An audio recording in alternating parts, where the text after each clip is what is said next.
ಸಂಧಾನವೋ ಸಮರವೋ ಈ ಪ್ರಶ್ನೆ ಸುಮಲತಾ ಅವರ ರಾಜಕೀಯ ನಡೆಗೆ ಸಂಬಂಧಪಟ್ಟಂತೆ ಎದ್ದಿರೋದು.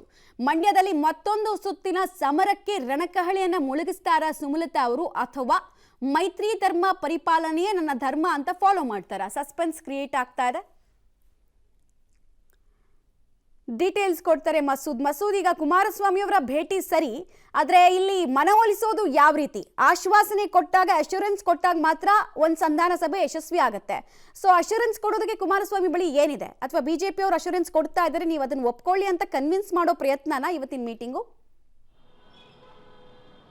ಮಮತಾ, ಈಗಾಗಲೇ ಬಿಜೆಪಿ ಟಿಕೆಟ್ ಕೈ ತಪ್ಪಿ 10-12 ದಿನಗಳಾಗಿದ್ದಾವೆ. ಇನ್ನೂ ಕೂಡ ತಮ್ಮ ಮುಂದಿನ ನಡೆ ಏನು ಅಂತ ಸುಮಲತಾ ಅವರು ನಿರ್ಧಾರ ಮಾಡಿಲ್ಲ. ಏಪ್ರಿಲ್ 3ನೇ ತಾರೀಕು ಪ್ರಕಟ ಮಾಡ್ತೇನೆ ಅಂತ ಈಗಾಗಲೇ ನಿನ್ನೆ ಕೂಡ ಘೋಷಣೆ ಮಾಡಿದ್ದಾರೆ. ಈ ಮಧ್ಯೆ ಮೈತ್ರಿ ನಾಯಕರು ಅವ್ರನ್ನ ಭೇಟಿ ಮಾಡಿ ವಿಶ್ವಾಸಕ್ಕೆ ತೆಗೆದುಕೊಳ್ಳುವಂಥ ಕೆಲಸವನ್ನು ಮಾಡ್ತಾ ಇದ್ದಾರೆ. ಮೊನ್ನೆ ವಿಜೇಂದ್ರ ಅವರು ಕೂಡ ಭೇಟಿ ಮಾಡಿದ್ರು. ಮೈತ್ರಿ ಅಭ್ಯರ್ಥಿ ಪರ ಬೆಂಬಲ ಕೊಡಬೇಕು ಅನ್ನುವಂತಹ ಮನವಿಯನ್ನು ಕೂಡ ಮಾಡಿದ್ರು. ಹಾಗೆ ಬಿಜೆಪಿ ಸೇರ್ಪಡೆ ಅವಕಾಶವನ್ನು ಕೂಡ, ಆಹ್ವಾನವನ್ನು ಕೂಡ ಅವರ ಮುಂದೆ ಇಟ್ಟರು.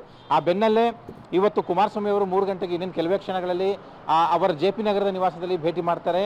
ಈ ಒಂದು ಭೇಟಿ ಸಂದರ್ಭದಲ್ಲಿ ಸುಮಲತಾ ಅವರ ಬೆಂಬಲವನ್ನು ಕೂಡ ಕುಮಾರಸ್ವಾಮಿ ಅವರು ಕೋರ್ತಾರೆ. ಅವ್ರನ್ನ ವಿಶ್ವಾಸಕ್ಕೆ ತೆಗೆದುಕೊಳ್ಳುವ ನಿಟ್ಟಿನಲ್ಲೂ ಕೂಡ ಕುಮಾರಸ್ವಾಮಿ ಅವರು ಒಂದಷ್ಟು ಪ್ರಯತ್ನಗಳನ್ನ ಮಾಡ್ತಾ ಇದ್ದಾರೆ. ಈಗಾಗಲೇ ಅವರು ಘೋಷಣೆ ಮಾಡಿದ್ದಾರೆ, ಯಾವುದೇ ರೀತಿಯ ಕದನ ವಿರಾಮ ಇಲ್ಲ, ಅವ್ರ ಜೊತೆ ಯಾವುದೇ ರೀತಿಯ ಜಿದ್ದಾಜಿದ್ದಿ ಇಲ್ಲ ಅಂತೆಲ್ಲ ಘೋಷಣೆ ಮಾಡಿದ್ದಾರೆ.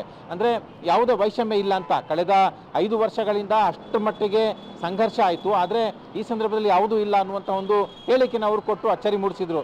ಮೈತ್ರಿ ಕಾರಣಕ್ಕಾಗಿ ಅವರು ಬೆಂಬಲ ಕೊಡ್ತಾರೆ ಅನ್ನುವಂತಹ ವಿಶ್ವಾಸದಲ್ಲೂ ಕೂಡ ಕುಮಾರಸ್ವಾಮಿ ಅವರಿದ್ದಾರೆ. ಆದರೆ ಈ ಮೂರು ಕಾಲಿಗೆ ಹೊತ್ತಿಗೆ ಏನು ಭೇಟಿ ಮಾಡ್ತಾರೆ, ಈ ಒಂದು ಸಂದರ್ಭದಲ್ಲಿ ಸುಮಲತಾ ಅವರು ಏನು ಹೇಳ್ತಾರೆ ಅನ್ನುವಂಥದ್ದು ಬಹಳ ಕುತೂಹಲ ಮೂಡಿದೆ. ತಮ್ಮ ಮುಂದಿನ ನಡೆ ಬಗ್ಗೆ ಇನ್ನೂ ಕೂಡ ಅವರು ತೀರ್ಮಾನ ಮಾಡಿಲ್ಲ. 3ನೇ ತಾರೀಕು ಪ್ರಕಟ ಮಾಡ್ತಾರೆ. ಈ ಮಧ್ಯೆ ಕುಮಾರಸ್ವಾಮಿ ಅವರ ಭೇಟಿ ಸಂದರ್ಭದಲ್ಲಿ ಏನು ವಿಶ್ವಾಸ ಕೊಡ್ತಾರೆ ಅನ್ನುವಂಥದ್ದನ್ನು ಕಾದೊಡಬೇಕು. ಆದರೆ ಸುಮಲತಾ ಅವರು ಕೂಡ ಒಂದು ರೀತಿಯಲ್ಲಿ ಇಕ್ಕಟ್ಟಿನಲ್ಲಿ, ಗೊಂದಲದಲ್ಲಿದ್ದಾರೆ. ನಿನ್ನೆ ಅಷ್ಟೊಂದು ಜನ ಇದ್ದಾಗ ಆ ಮಂಡ್ಯದ ಜನತೆಗೆ ಅವ್ರ ಹಿತಕ್ಕೆ ವಿರುದ್ಧವಾದಂಥ ತೀರ್ಮಾನ ತೆಗೆದುಕೊಳ್ಳೋದಿಲ್ಲ, ಮಂಡ್ಯವೇ ನಮಗೆ ಭದ್ರ ಅನ್ನುವಂಥದ್ದು ರೀತಿಯಲ್ಲಿ ಮಾತನಾಡಿದ್ರು. ಈಗ ಕುಮಾರಸ್ವಾಮಿ ಅವರು ಬೆಂಬಲ ಕೇಳ್ಕೊಂಡು ಬಂದಿದ್ದಾರೆ. ಬಿಜೆಪಿಯಲ್ಲಿ ಉಳ್ಕೋಬೇಕು ಅಂದರೆ ಅವರು ಮೈತ್ರಿ ಧರ್ಮ ಪಾಲನೆ ಮಾಡಬೇಕಾಗುತ್ತೆ. ಕುಮಾರಸ್ವಾಮಿ ಅವರ ಪರ ಪ್ರಚಾರ ಮಾಡ್ತಾರೋ ಬಿಡ್ತಾರೋ, ಆದರೆ ಒಂದು ರೀತಿಯಲ್ಲಿ ತಟಸ್ಥವಾಗಿ ಇರುವಂತಹ ನಿರ್ಧಾರ ಆದರೂ ಕೈಗೊಳ್ಳಬೇಕು ಅವ್ರು ಮೈತ್ರಿ ಧರ್ಮ ಪಾಲನೆ ಮಾಡಬೇಕು ಅಂದರೆ. ಆದರೆ ಈಗ ಏನು ತೀರ್ಮಾನ ತೆಗೆದುಕೊಳ್ತಾರೆ ಅನ್ನೋಂಥದ್ದು ಕಾದೊಡಬೇಕು. ಇನ್ನೊಂದು 2 ದಿನಗಳಲ್ಲಿ ಅವರ ತೀರ್ಮಾನ ಪ್ರಕಟ ಆಗುತ್ತೆ. ಹಾಗಾಗಿ ಒಟ್ಟಲ್ಲಿ ಕುಮಾರಸ್ವಾಮಿ ಅವರಂತೂ ವಿಶ್ವಾಸದಲ್ಲಿದ್ದಾರೆ, ಅವ್ರು ಬೆಂಬಲ ಕೊಡ್ತಾರೆ, ಪಕ್ಷೇತರ ಸ್ಪರ್ಧೆ ಮಾಡಲ್ಲ ಅಂತ. ಏನಾಗುತ್ತೆ ಅನ್ನುವಂಥದ್ದನ್ನ ಕಾದೊಡಬೇಕು. ಮಮತಾ, ಧನ್ಯವಾದ ಮಸೂದ್ ತಮ್ಮೆಲ್ಲ ಮಾಹಿತಿಗಾಗಿ.